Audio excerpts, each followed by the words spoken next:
Hey guys, what's going on? It's Andy. I am gonna help you avoid being the cringiest person in the gym. Coming right up. So this one is for mainly the gentlemen, okay? I rarely see women make these mistakes, but I have a lot to share with the guys on this subject. So we're gonna kick this off right away. And that has to do with aggression. So gentlemen, control your aggression, all right?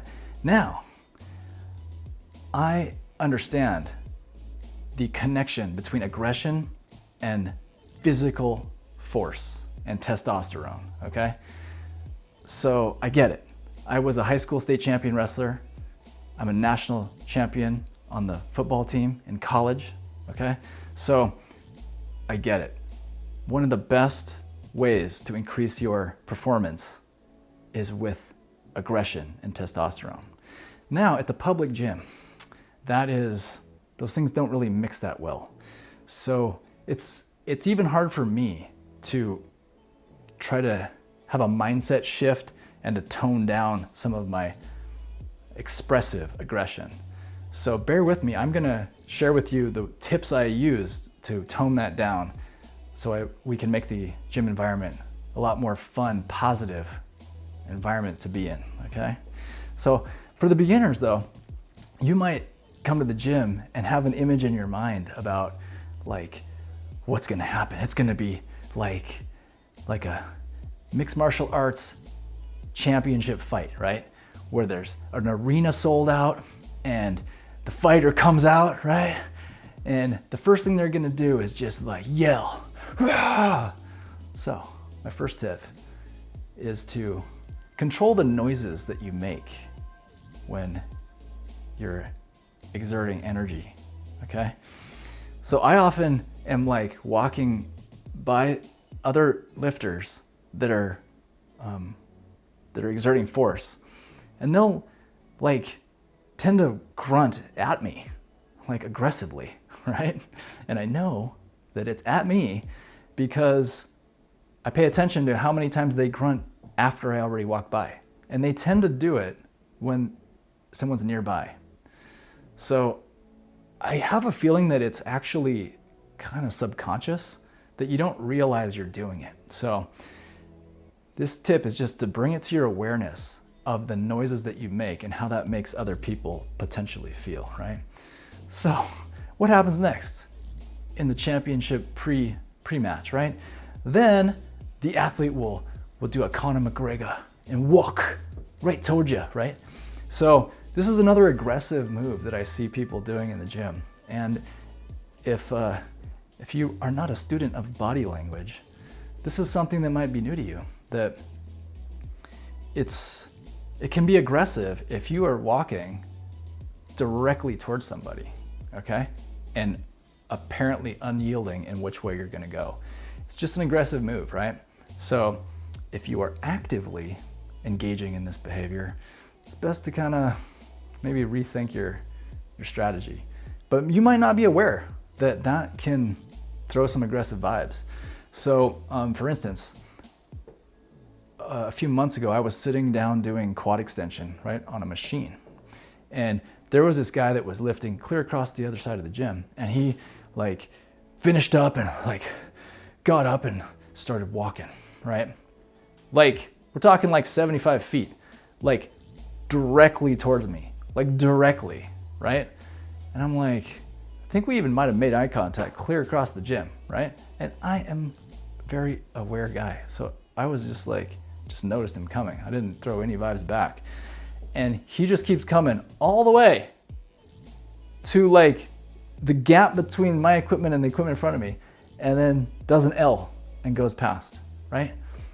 And the reason I know it was an aggressive move is because I wasn't done with this. I watched him and he went like over here, making a gigantic L shape. So clearly if he was headed here, he would have went that way. So he went right towards me, right? So that's aggressive, gentlemen, where you're walking. So now you're aware of that, right? the other thing now is in the championship fight, right? Before the match starts, Connor gets to his opponent and you stare him right in the face, right? So we don't need to talk too much about this because the guys watching my channel are well aware not to mean mug, to just stare at people, right? Now, I don't get mean mugged very often, maybe because I'm also kind of intimidating myself.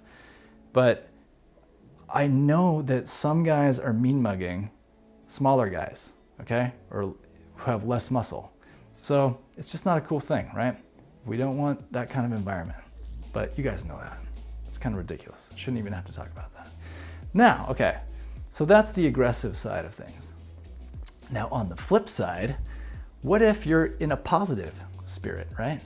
And you still feel like letting it all loose, right? And yelling and screaming and being fun. Well, that's called bravado, okay? So I've got a hot tip for you, and that is control your bravado. All right, cool. So I've got like 4 tips for you here, all right? Things that might be kind of cringy, okay? So the first one that I want to save you from making this mistake, guys, is if you have headphones in or not, don't sing, okay? You might think you sound like, I don't know, Kendrick Lamar, or like, I want to name names because I listen to house music all day. So, but what you actually sound like when you like let it rip is you just sound gross. You sound like a cat in heat, okay? It's like, oh, what the heck? So you might feel like you want to amp up and sing, but man, it is really cringy. It's awful. So now that you heard it here, you know, you are welcome because I saved you from embarrassing yourself to death, okay? The next thing I see that's really bad is I will often be in the mirror doing like, say, delt raises, right? And someone will kind of mouse up behind me and, you know, I'd be doing one of these. Roundhouse kick, flick, click, and like shadow boxing right behind me. And it's like, it feels like you're almost using me as like your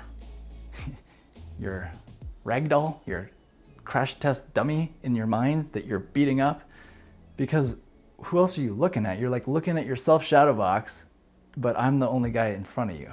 So it's just cringy. It's just cringy. If you want to do that, first of all, I mean, I go to a MMA branded gym. So go over to the punching bags and actually punch them, all right? Or shadow box towards the bags. But over in the gym floor, it just throws aggressive bravado. Like I said, it's not admirable, okay? No one thinks you're cool when you do that. Your status drops quite a bit, okay? Another thing that's really bad, I don't know where this came from. It must have came from the 80s, I think. So there are guys now that are in their 80s that will come to the like the bench press or something, and right before they lift, they do one of these, when they pull the bar off, like. So exclaiming this noise before you exert force or before you lift, you know, is like kind of startling for everyone else. You're like, what do you say? And it's just kind of cringy. so okay, so a little asterisk here is, if you are a like high level, high performance, 6th Sigma athlete, and you are in a competition or you're trying to hit a PR, that actually works. It does work, you know, yelling, screaming, pounding your muscles, right? We did it in football, right? It works. But in the public gym, it's just really not necessary, right? Okay, so I'll save you from yelping, whatever that thing is. And the last thing, and the most maybe important one, is just basic grunting while you're lifting, okay? And this is a thing that's on the daily, right? And I do it too, right? I do it too. It's hard not to grunt and exert force. And the more focused you get on your exercise and the closer you get to your last rep, the more you're likely to forget about exclaiming and grunting, okay? But just keep it in mind that it's laughable. It's ridiculous and funny and kind of cringy when someone else is grunting at the end of their sets. So I'm not saying don't do it because it's like instinctual but what I am saying is be aware that you're doing it and try to limit it, okay? So I know I make sounds too. It's tough. I am working on trying to tone it down, right? But I'm aware. And if I make a noise, I'm like awkward and I smile to diffuse everything, okay? So guys, now you know. Of course you do, because you're hanging with me, getting better on your gym IQ. So good for you, and welcome to the club.